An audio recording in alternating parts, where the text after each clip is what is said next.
Welcome back to Walcott Fine Art. I'm Jason Walcott. Yellow is one of the most important colors in an artist's palette because it's so pervasive in our world. So today, we're going to take a look at some different yellows in oil paint, and you can decide which ones you want to try. So let's go paint with yellow.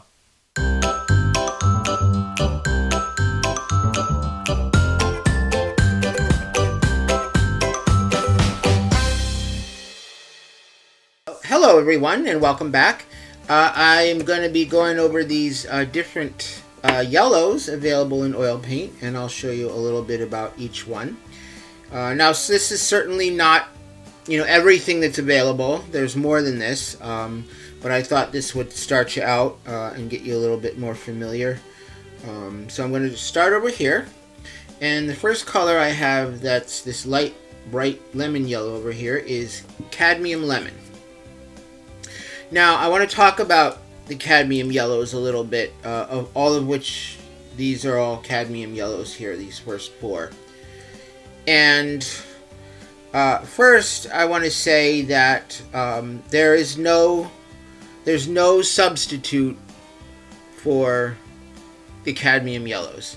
You can use, there are substitutes, but they don't measure up to the cadmium colors. They just have a particular quality, the way they handle, the way they look, the opacity of them. You just can't replace them and have it be the same.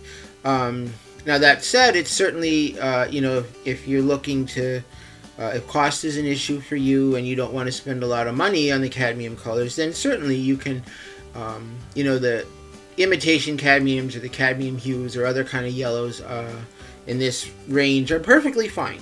But if you're doing it for safety reasons, I would say that your fear is probably overblown. There's been a lot of misinformation about this. Again, I think the problem has been overemphasized, and people are made to be afraid when they don't need to be. I'm going to be doing a video coming up on safety, studio safety, where I'll talk more about it. But as long as you use common sense and you wash your hands before you eat or anything like that, using cadmium colors is perfectly safe. So we'll get started. Now the first color is Cadmium Lemon, and this is a beautiful, bright, cool lemon color that's just almost slightly greenish, not quite, but it's very light, bright lemon. And this is the pure cadmium sulfide. And the way you get the darker shades like this and then into the cadmium reds is you gradually add more and more selenium to it, and that makes it redder. So this color is the pure cadmium sulfide with no selenium in it. And as you can see, Cadmium Lemon just has it's a very rich, opaque color. Like, you see how it's covering the gray of the paper palette? Even when it's thinned out a lot, it has an opacity to it that you can't, you couldn't get that in an imitation color unless you mix it with white.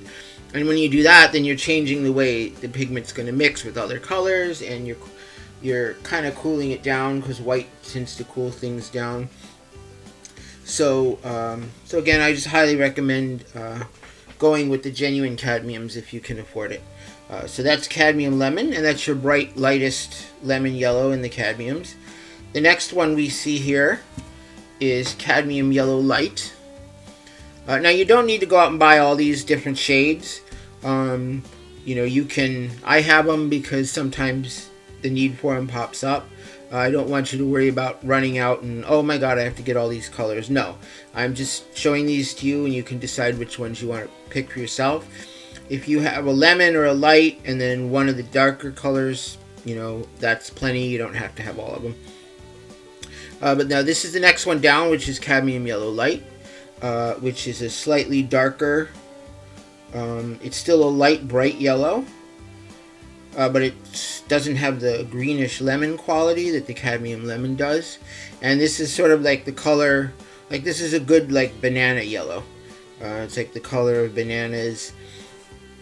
And if you mix it with a little white,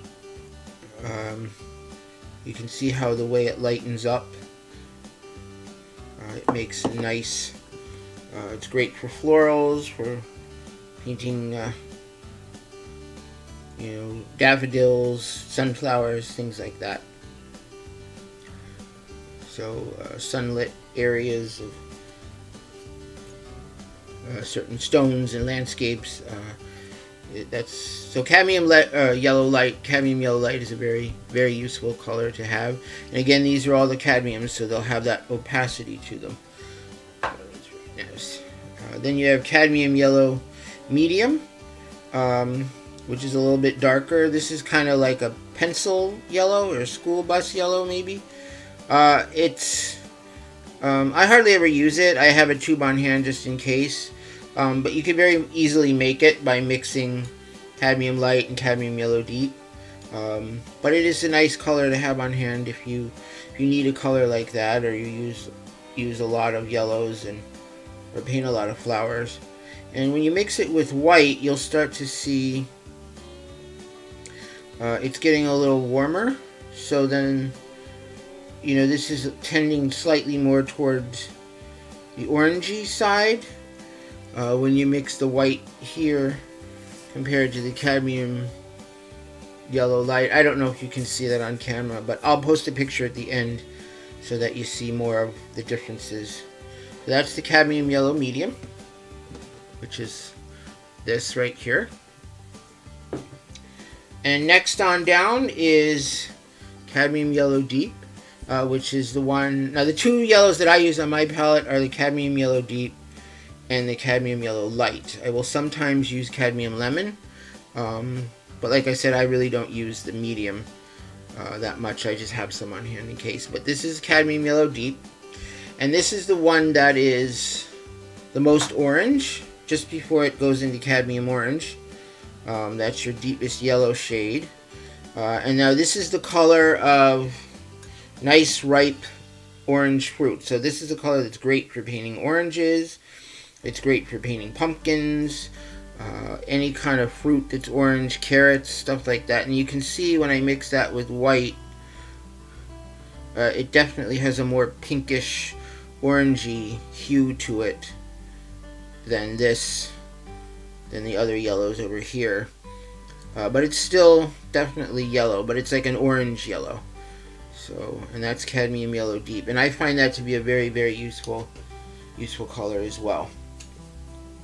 Now, if you don't want to use the cadmiums, then these colors over here are in a family of yellows called the Diarylide yellows. This is Diarylide lemon, which is pigment yellow 3, and then this is so this is an example of this. Sometimes you'll see like Winsor and Newton calls this their Winsor yellow. Michael Harding, it's bright yellow lake. But as I've said before, regardless of what the name on the tube says, the pigment index number is standardized, so that will always be the same, and that's how you can tell what it is. So this is pigment yellow 3. Now you can see this is a bright lemon yellow that's very similar in color right from the tube when it's thick in a pile like this to the cadmium lemon. It's almost the same color, but when you go to spread it out, you can see that it doesn't. See what happens to it? Because it's transparent. Look at the difference between that and the cadmium lemon, which is spread out to an equally thin film. But look at the cadmium lemon. Look at how opaque and bright and rich it still is compared to this. And most of your cadmium lemon hues, as they call, which is an imitation for the real thing, are going to be these Diarylide colors. So you'll just have to take that into account if you decide you want to use this. They are much less expensive, so that's another factor. But the transparencies of these does mean you can get some effects you can't get with the cadmiums. It will make, when you mix it with white, it'll make it a little bit of a weaker tinter. But you could also glaze with it, which I'm going to show you with this color here, the next one. But see, when you mix it with white, it doesn't have the same kind of saturation that the cadmium lemon does, and the cadmium yellows do. So now the next one is also in the Diarylide family. This is Pigment Yellow 83. Now Williamsburg calls this their Indian yellow, so sometimes you'll see it called Indian yellow or yellow deep or something like that. But it will always be Pigment Yellow 83. This is a nice color, and this one I actually do find useful. And you can see right out of the tube in the mass tone, it's a nice dark, sort of rich yellow, like marigold yellow, but it's not quite as warm and saturated as the Cadmium Yellow Deep. It's a slightly duller, but the real magic of this color comes when you either mix it with white or you glaze with it. So when you mix that with white, it turns into this really gorgeous, saturated, bright yellow color. It's really, really pretty and does not look like even any of the cadmium yellows quite. It's got a warmth and a depth to it that really makes it great. So if you're painting, if I'm painting sunflowers, I'll use this color and white in a mixture to paint the lit areas on the petals, and it really just makes it glow. So that's a really great color. So I do recommend actually that you might want to try it. Like I said, a lot of times they'll call it Indian yellow. This is the Williamsburg, which is a good brand. But Indian yellows, they is a color that you'll find in most lines. Winsor Newton has it. Most others have it. So then let me just show you quickly what it does if we glaze with it. It makes a really nice, because it's transparent. We'll put a little medium out here.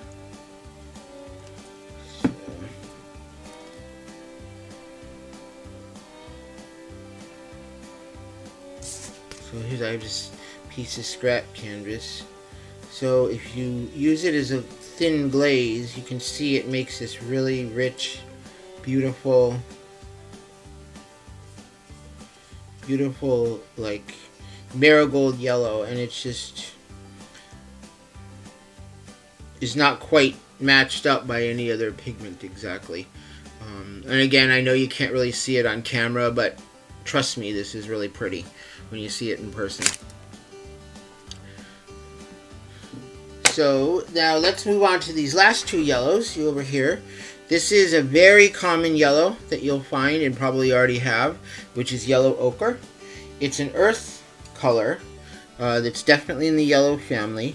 Now my favorite yellow ochre is the Rembrandt yellow ochre, and because it has a little bit of a richness and more of a warmth to it than some other yellow ochres from other manufacturers, but that's just my preference. Now yellow ochre is a great color for landscapes because it's earthy and it's a really pretty color. It's great mixing with blues to make landscape greens on trees. It's a great color for mixing with reds or siennas to make flesh tones. It's a great color for making the shadow like on a yellow object. So if you have like a lemon, part of the lemon is in shadow, adding a little yellow ochre to your lemon yellow will give you a great color for that. It's just a really versatile color that most artists do use. And again, when you mix it with white, you can see its properties is that it's definitely a sand, makes kind of a nice tan sandy color. You mix it with white, and yellow is so pervasive in nature. So many things that we see around us are yellow. Even if it's dull like this, sand is yellow. Because of the way our atmosphere filters the sunlight appears yellow. Landscape greens have tons of yellow in them. Autumn colors there's just a lot of yellow in nature. So if you paint, it's definitely a color that you want to get to know well and master. So last but not least, the very last one is a color that you might want to try. It's an unusual color. I use it on my palette. I just love it. And that is Genuine Naples Yellow Light. Now this is a lead-based color, so you do have to be a little careful with this if you decide you want to try it. Again, it doesn't give off any fumes, it doesn't absorb through the skin, anything like that. You just want to be real careful that you're going to wash your hands real thoroughly, very well before you go to eat or take a coffee break or anything like that. So again, if you just use common sense, you'll be fine, but I just want to mention that. Now this is a historical pigment that is hard to find because it's made with lead. Only a few manufacturers carry it. Michael Harding makes it. It's also made by Vasari. There might be a couple others, but I can't think of. I think Rublev makes a Genuine Naples Yellow Light. But this is just a really beautiful and versatile color, and it's kind of a pale yellow.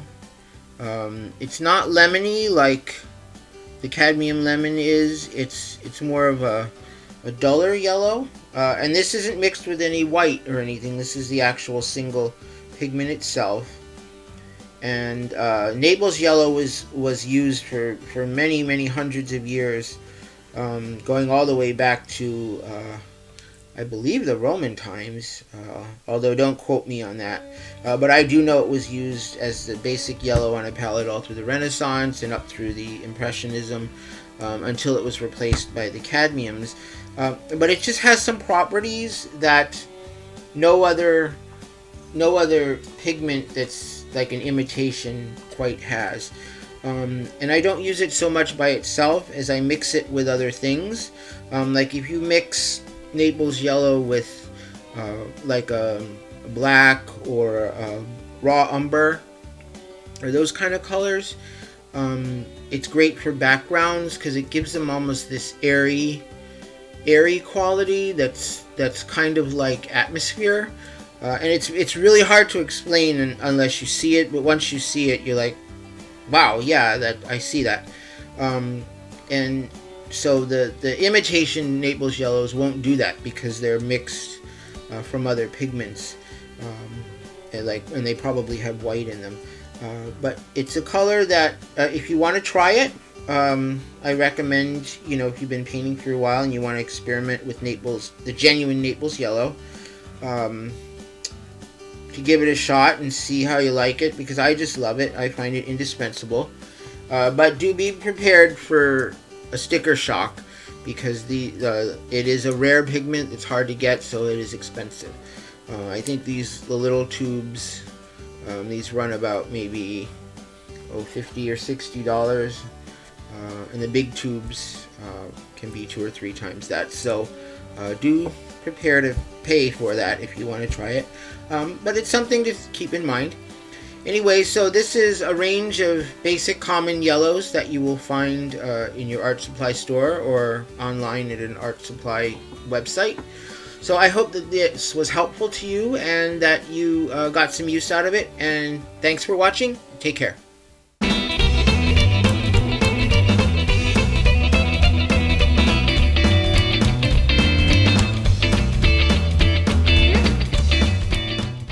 Thanks so much for watching. Go ahead and click on that subscribe button so you won't miss the next video. And why not spread the joy? Be sure to share my videos on your favorite social media. Don't forget to head on over to my website, walcottfineart.com, where you can see my art, read my blog, or when you join my newsletter list, you can win free art. Every month, I'll choose a lucky winner for my email list, and that person will receive a mini original oil painting. There's a chance to win every month, so be sure to sign up today so you don't miss out. Plus, you'll get my fun newsletter. See you next time!